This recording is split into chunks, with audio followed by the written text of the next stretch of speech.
मित्रों नमस्कार।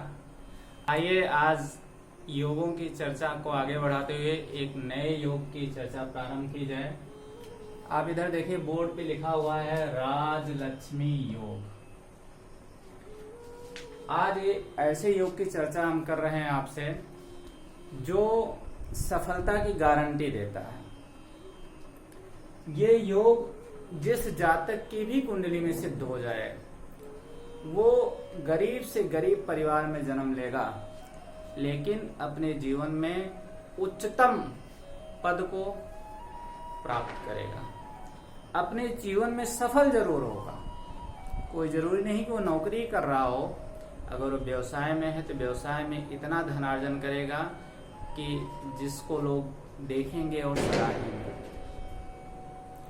उसकी प्रतिष्ठा समाज में इतनी ज्यादा होती है कि लोग उसके नाम की चर्चा करते हैं। आइए आज इस योग को प्रारंभ किया जाए और कुंडली में इस योग को सिद्ध करने का प्रयास किया जाए। देखिए, इस योग में मुख्य रूप से 4 ग्रह जिम्मेदार होते हैं इस योग को बनाने के लिए। यहाँ देखिए, कुंडली में लिखा हुआ है शुक्र, चंद्रमा, बुध और गुरु। यही 4 ग्रह हैं जो इस योग के निर्माण में सहायक होते हैं। शर्त क्या है? पहली शर्त मैं आपको बताता हूं। देखिए, शुक्र, चंद्रमा, बुध, गुरु, ये 4 ग्रह मिलके कुंडली में इस योग का निर्माण करते हैं। अब सबसे पहली शर्त है कि पूरी कुंडली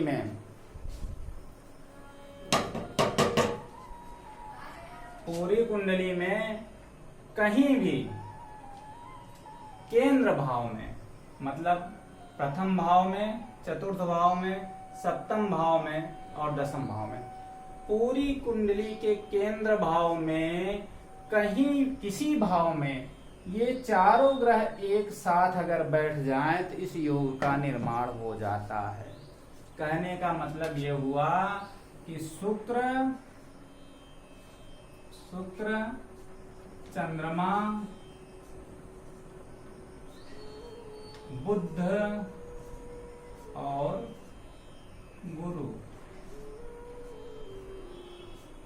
ये 4 ग्रह पूरी कुंडली में, चाहे प्रथम भाव में, चाहे चतुर्थ भाव में, चाहे सप्तम भाव में, चाहे दसम भाव में, एक साथ विराजमान हो जाएं तो ये योग प्रभावी हो जाता है। मतलब ऐसे जातक के जीवन में राजलक्ष्मी योग का निर्माण हो जाता है। दूसरी शर्त क्या है? एक साथ होनी चाहिए। पहली शर्त में एक साथ। दूसरी शर्त ये है, ये दूसरी शर्त नहीं, मतलब ये एक कंडीशन है। दूसरी कंडीशन क्या है? ये चारों ग्रह अलग अलग भी चारों भाव में बैठ जाए। मतलब शुक्र बैठ जाए प्रथम भाव में, चंद्रमा बैठ जाए चतुर्थ भाव में, बुध बैठ जाए सप्तम भाव में और गुरु बैठ जाए दसम भाव में। उस दशा में भी राजलक्ष्मी योग का निर्माण हो जाए। मतलब हर भाव में अलग अलग है। प्रथम भाव में शुक्र बैठ जाए, चतुर्थ भाव में चंद्रमा। अब ऐसा कोई जरूरी नहीं कि शुक्र प्रथम भाव में बैठे, इसमें से कोई भी ग्रह हो सकता है। चंद्रमा चतुर्थ भाव में, सप्तम भाव में बैठ जाए बुध और दसम भाव में बैठ जाए गुरु। उस कंडीशन में भी राजलक्ष्मी योग का निर्माण हो जाता है। तीसरी दशा, 2-2 ग्रह करके बैठे। हाँ, ये है कि वे आमने सामने होने चाहिए। मतलब चतुर्थ भाव में शुक्र और चंद्रमा बैठ जाएं साथ में, और जो 10th भाव है दसम भाव, उसमें बुध और गुरु बैठ जाए तो भी राजलक्ष्मी योग का निर्माण हो जाता है। अब जैसा मैंने शुरू में ही बताया कि जिन जातकों की कुंडली में इस योग का निर्माण होता है वो जातक परम वैभवशाली होते हैं। शुक्र भौतिक सुखों के स्वामी होते हैं। गुरु परिमार्जित ज्ञान है। बुध बुद्धि, तीव्र बुद्धि, और चंद्रमा सुंदरता। ये कॉम्बिनेशन जब बन जाता है तो जातक जीवन में जिस किसी भी परिस्थिति में होता है वो अपने जीवन काल में ही उच्च दशा को प्राप्त होता है, सफल हो ही जाता है। बिजनेस करेगा, व्यापार करेगा तो भी उच्च कोटि का करेगा। अगर नौकरी कर रहा है तो उच्च पद पर आसीन हो जाएगा। अब ग्रहों की डिग्री वाइज ये प्रभाव कम ज्यादा हो सकता है। जैसे मान लीजिए चंद्रमा और बुध कमजोर डिग्री के हैं, शुक्र और गुरु पर्याप्त पावर लेके बैठे हैं, तो जातक उतना सुंदर नहीं होगा, उतनी तीव्र बुद्धि नहीं होगी, लेकिन भौतिक सुख और परिमार्जित ज्ञान ये उसमें भरपूर होगा। उसी हिसाब से अगर ये दोनों कमजोर हो गए तो भी वो उच्च पद को प्राप्त करेगा। बुध और चंद्रमा जिस भाव को, जिस बात को डिनोट करेंगे उसकी बहुलता हो जाएगी। शुक्र और गुरु जिस चीज को डिनोट कर रहे हैं उसकी थोड़ी कमी हो जाएगी, लेकिन फिर भी उसे सफल होने से कोई नहीं रोक सकता। तो मेरे हिसाब से, मेरे कैलकुलेशन से मैं ये मानता हूं कि जितने भी योग हैं उसमें सर्वाधिक प्रभावी और उच्चतम योग है राजलक्ष्मी योग। वैसे लक्ष्मी योग करके अभी हम आपको कम से कम 2-3 योगों की और चर्चा करेंगे, जिसमें एक सिर्फ लक्ष्मी योग होगा, एक महालक्ष्मी योग होगा, एक राजलक्ष्मी योग होगा। थोड़ी थोड़ी चीजों का परिवर्तन है, थोड़े थोड़े प्रभावों का अंतर है, लेकिन उस श्रृंखला में ये पहला योग राजलक्ष्मी योग, जिसकी ये 3 शर्तें हैं।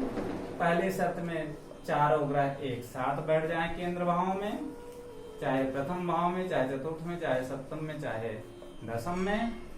दूसरी शर्त में चारों ग्रह अलग अलग भाव में बैठ जाएं। तीसरी शर्त में 2-2 ग्रह करके आमने सामने बैठ जाएं। 4th भाव में शुक्र और चंद्रमा बैठ जाएं। 10th भाव में बुध और गुरु बैठ जाएं। चाहे प्रथम भाव में शुक्र और चंद्रमा बैठ जाएं, गुरु और बुध सप्तम भाव में बैठ जाएं, उस कंडीशन में भी राजलक्ष्मी योग का निर्माण हो जाता है। तो ये है इस योग का पूरा डिटेल। और ये योग जिन जातक की कुंडली में पाया जाता है वे जीवन में सफलता को निश्चित रूप से प्राप्त करते हैं, और सफलता उच्च कोटि की होती है। इनका समाज में सम्मान होता है, प्रतिष्ठा होती है, धन वैभव से ये जातक परिपूर्ण होते हैं, और ये जातक सुंदर होते हैं, तीव्र बुद्धि इनके अंदर विराजमान होती है, और यही सब चीजें तो सफलता के लिए अनिवार्य होती है। तो इस हिसाब से आज मैंने आपसे इस योग की चर्चा की। आगे फिर मैं लक्ष्मी योग और महालक्ष्मी योग, उन योगों की भी चर्चा आगे बताएंगे, उसका भी डिटेल आपको समझाएंगे। आज राजलक्ष्मी योग पूर्ण हुआ। आपसे निवेदन है चैनल को सब्सक्राइब करें, लाइक करें, शेयर करें, और लोगों तक इस ज्ञान को पहुंचाने में हमारी मदद करें। इसी के साथ एक बार प्रभु को याद किया जाए और वीडियो को समाप्त किया जाए। प्रभु आपकी कृपा से हर काम हो रहा है, करते हो तुम कन्हैया मेरा नाम हो रहा है।